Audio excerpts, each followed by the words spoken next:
Prosperity and abundance to everyone tuning in. I am Mrs.Melanin Reigns, and it is an honor and a pleasure to be back with you all. So today I'm going to talk about identifying covert enemies in your life.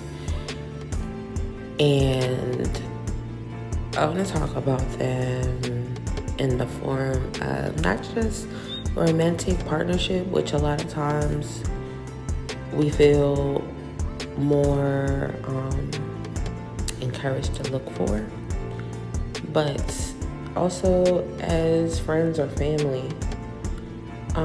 most especially when you're on your journey or after a spiritual awakening. So initially, after my first spiritual awakening, as I'm mapping it all back now, I'm very appreciative for how it all went down.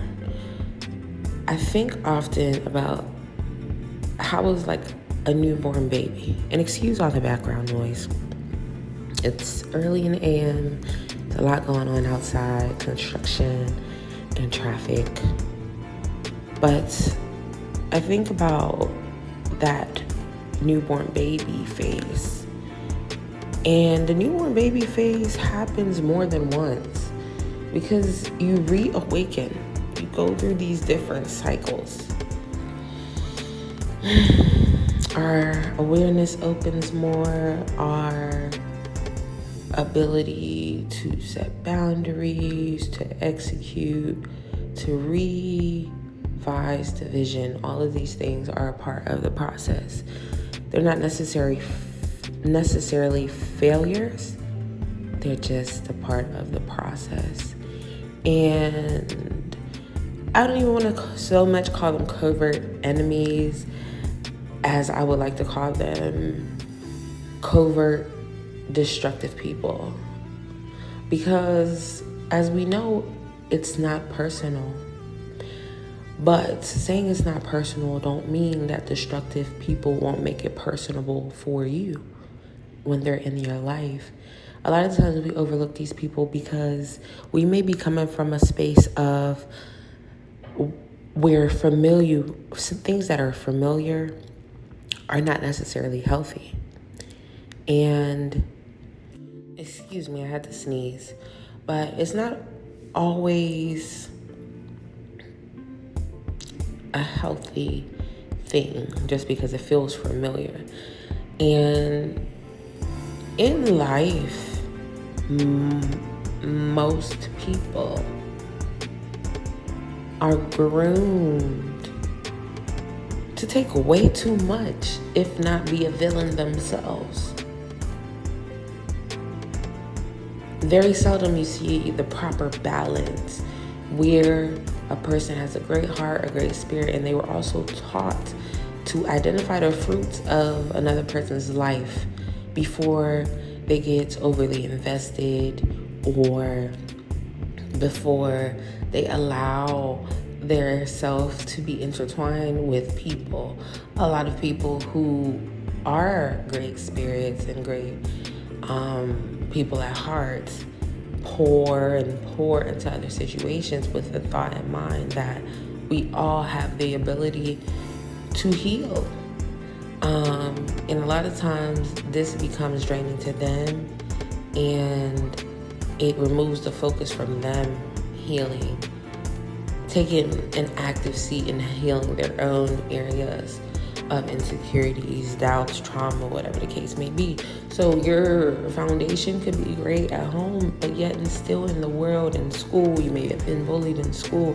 You may not have looked like everybody or thought like everybody or had the experience as everybody. And you may have had a great experience, but you may have not wanted to stand out. So you likened yourself to other people of your culture, of your environment, or whatever the case may be. There's a lot of a mask that we have to wear when you are tapped into the rat race in any way, shape, or form. And so these destructive individuals can go under the radar because we all have flaws. We all participate in some things that we should not participate in. We all, to some extent,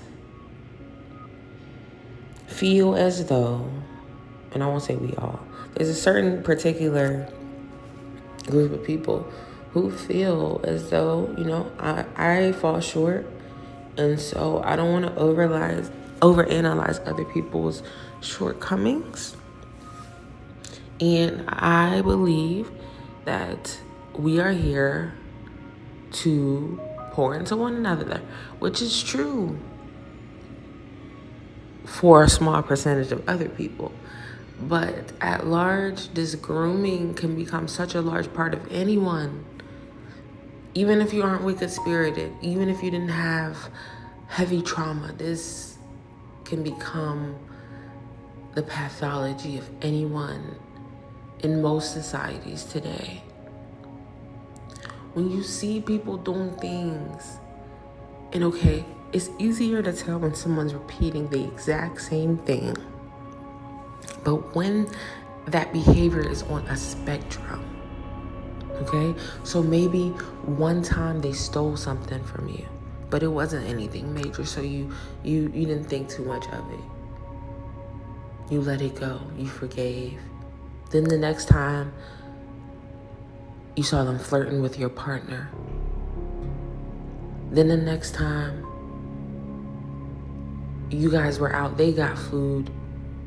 Let's say you lost your card or something, and they didn't share their food with you. They were selfish.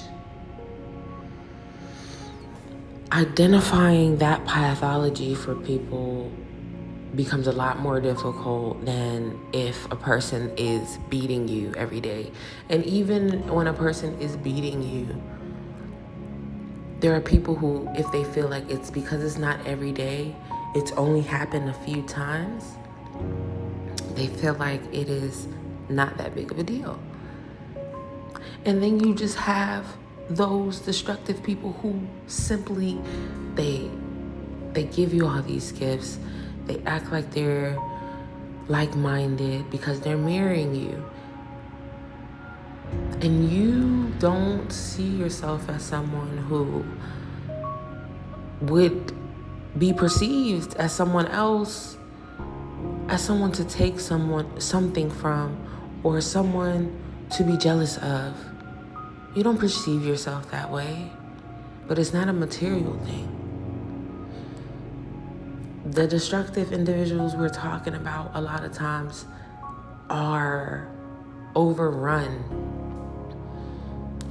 by unclean spirits. And when we say unclean spirits, jealousy, anger, resentment, vindictiveness. And we're not just talking about the influence, right? Because we've all felt jealousy before. We've all felt anger before. And those things are fleeting. But when you have individuals who run off of that, this is bubbling at their core. These are the parasites in their body that's making their decisions.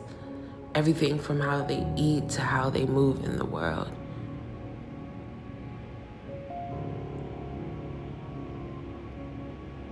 Those are some of the things that can get missed. It can be missed when it's just them planting seeds of doubt in your head. When it's a parent who constantly beats down your dreams or what you're striving for, or any growth. You can see the delight in their heart when they feel as though you're making similar mistakes to what they have, or making mistakes that they feel like is sabotaging your life, or they influence to sabotage themselves. It's a lot harder in those areas, right? Let's say it's your mom. The first person you ever got to know, whether or not your mom left you from the day you were born, that is the first individual you got to know in her womb. So what a gaslight would that be, right? To pass your mom off as a destructive individual. That is hard. Another thing I always like to remind us, there's so many different dynamics out here. Some people don't have any parents at all. Some people lost their parents when they were very young. Some people lost their healthy and safe parent when they were very young. Some people are being trafficked throughout the system. Some people are left with devious family members. Some people, it's so many things. Some people have great parents, but their great parents have to go to work. Their great parents have to provide, and they're left in a daycare or with a babysitter or in an environment that may not be conducive for them. And this can be $1 million daycare. This can be $1 million home. This can be $1 million community of devious individuals, sexual deviants, emotional deviants, physical deviants. And so wherever you are in life, you always need to remember it does not matter the title of the people. It does not matter the amount of money they make. It does not matter their religion. It does not matter what they say. If you identify things that aren't sitting right with your spirit, if you feel your inner child being drained, if you start to feel sadness or the spirit of defeat overcoming you, it is bigger than just you. There are things that, even if you, let's say you live alone and you've been living alone for months, but this is still overwhelming you, baby. It's inside of you. It's in your subconscious mind at this point. From the moment we are born. So when it comes to identifying it, right? The fruits of another person's life is very important. This does not mean the fruits is a car or a house. The fruits of their life. Forget about their relationship with you at times. How do they treat others? Where does their integrity stand? We're all flawed. Do they know that they are flawed? Do they admit their shortcomings and do something about it if they can? If it is harmful? Because we all have shortcomings. They're not harmful to others. We don't need to project them on others. We don't need to even beat ourselves up about them. Their fruits of their life, their connections with other healthy connections. Do they give life to their connection with others? Are they giving life to this connection with you? This cannot always be physical because it has to be seen apart from physical gifts, from monetary gifts, from resources, from political, what do they call it? Policies being enforced. It has to be away from those performative things. And no, a person doing things for you is not always performative per se. But that discernment within our body. We have to respect our body and the instrument for what it is. The temple that it is. That we will pick up on these things. We do pick up on these things early on, but we're not taught to trust the guide of the spirit before the flesh. And so there becomes confliction over time. And again, things like these different situations that you endured during childhood, or just having that knowing suppressed, impacts us on a lifelong level if it is not spoken to. I hear so many women and their feminine friendships, and it's like, this girl is not your friend. There's no way your friend should be sleeping behind you. There's like 7 billion people on this planet. Come on. That's a nasty spirit. That's an unclean spirit. If you're doing that to your friend doing that to you, that's a wicked spirit on you. Get it off of you. There's no reason why we should be belittling or trying to down our friends. The difference between gossip and concern is, if you may be talking to someone who is more adept to this person's feelings, or how should I go about this situation? Do you think I'm right about approaching this situation? Or, hey, so-and-so did this thing and this is how I reacted, this is how I feel. Do you think da-da-da-da? Versus, Oh, she a da-da-da-da-da-da. How you da-da-da-da-da-da-da? And that's all of us. We have to check it at the root. We have to check it at the root. And every time it comes up for you, just check it again. Because every time these things come up for me, I'm going to check it.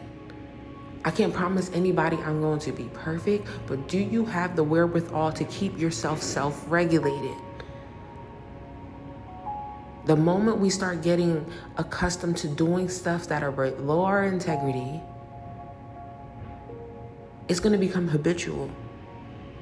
So even if you're in survival mode and you're doing things that you need to survive, always keep cognizant of where that is when it comes to your integrity and how you're going to be able to sleep at night, how you're going to be able to accept yourself, how when you really, if you really had to be stripped down, take all the outside stimulation away, is it going to be on your spirit and your heart? These are the things we need to ask ourselves. These are the things we can do for ourselves. These are the things that society needs to encourage so that not only we can identify any outside enemy, but also when the enemy is festering within and becoming, trying to take over your being.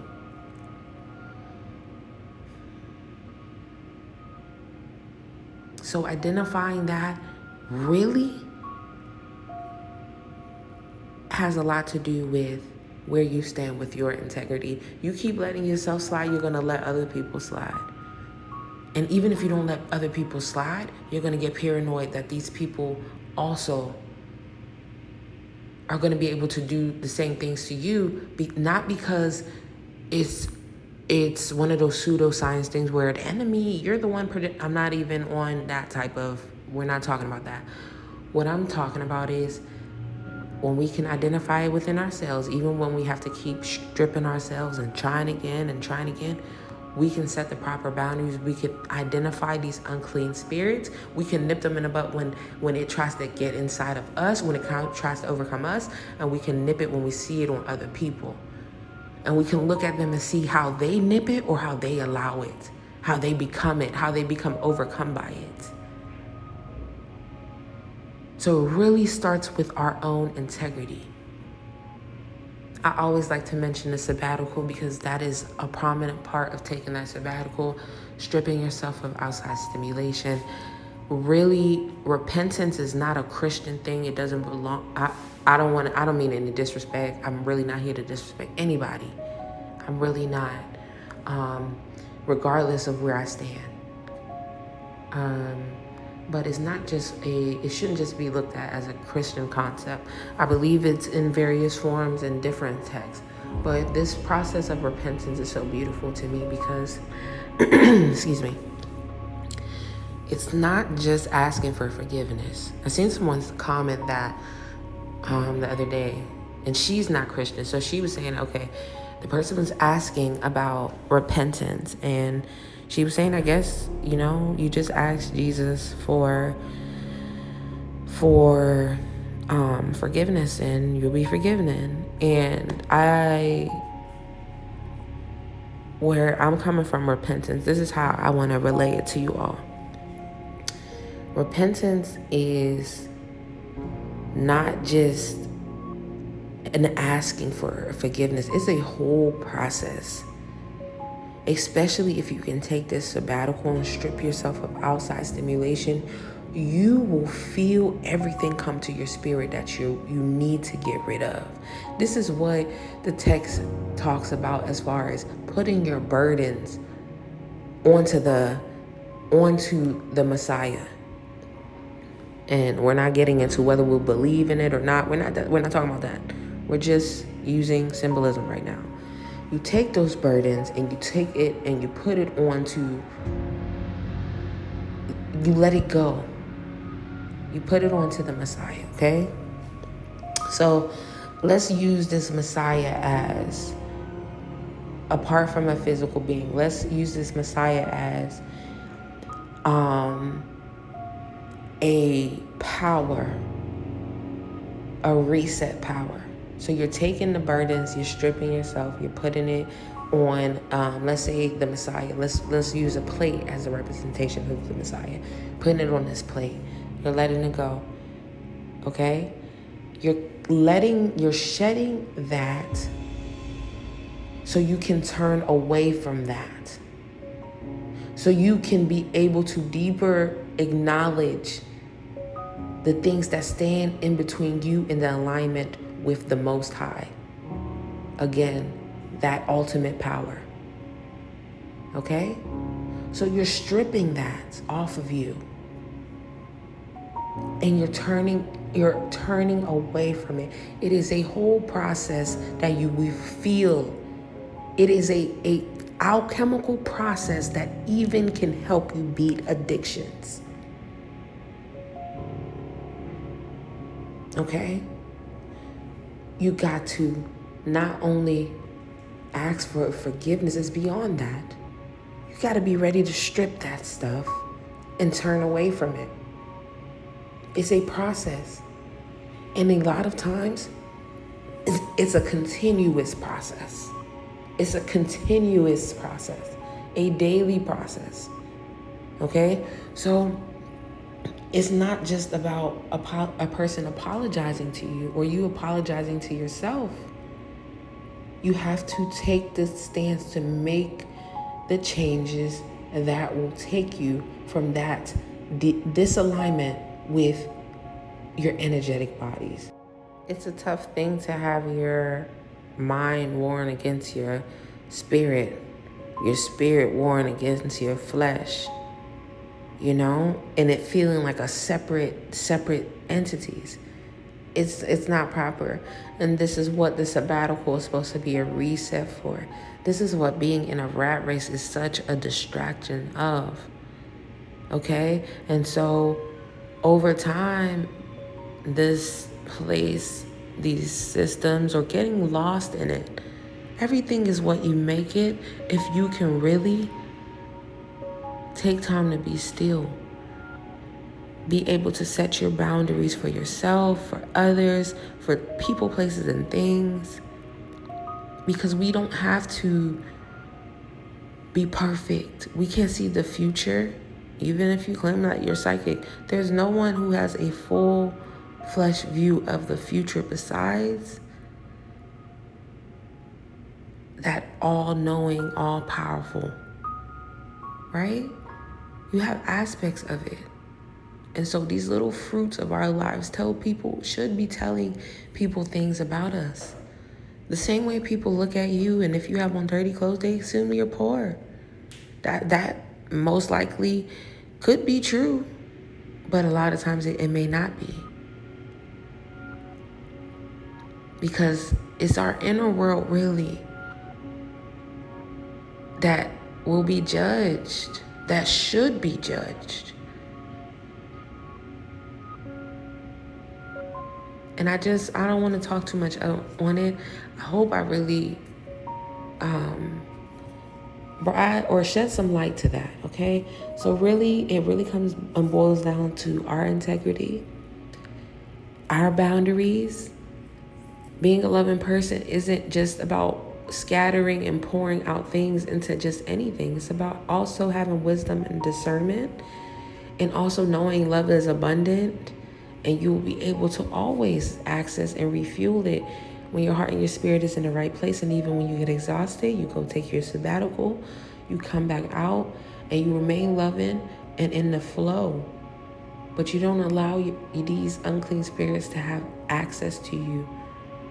These destructive people to have access to you. Let them go be where they value. Don't let them bring doubt, destruction into your life, whether it is the person or what is inside of your own self. We have to always monitor our habitual behaviors. You may not have the strength now, but keep on fighting. You will have the strength. Keep claiming it for another season in your life where you can get rid of it, for another season in your life when you can restructure things a little bit better. And this doesn't always mean being all rigid and you have to have everything plotted down in your life. No, but you make your base and you allow yourself to flow in a healthy way. you know? And this is encouragement for me. I go back and look on videos that I have a year ago, and it's re-encouragement for me. I'm not a perfect person. I hope you know nobody here knows anything in full. You have to keep sitting with your spirit. You have to keep sitting with the Most High. You really have to keep sitting, keep learning, keep sharpening your discernment. Keep letting the illusion fall away. Don't hold too tight to these things. Don't fall for the aesthetics and doing everything for the algorithm. Preserve your authenticity, preserve your birthright so that you can flow beyond this system, because the Almighty and the All-Powerful has power beyond any entity, any system, any group, any organization. I mean, it's an endless flow that you want to be in tune with. Okay? Love you guys so much. I hope this is encouraging. And I'll talk to y'all soon.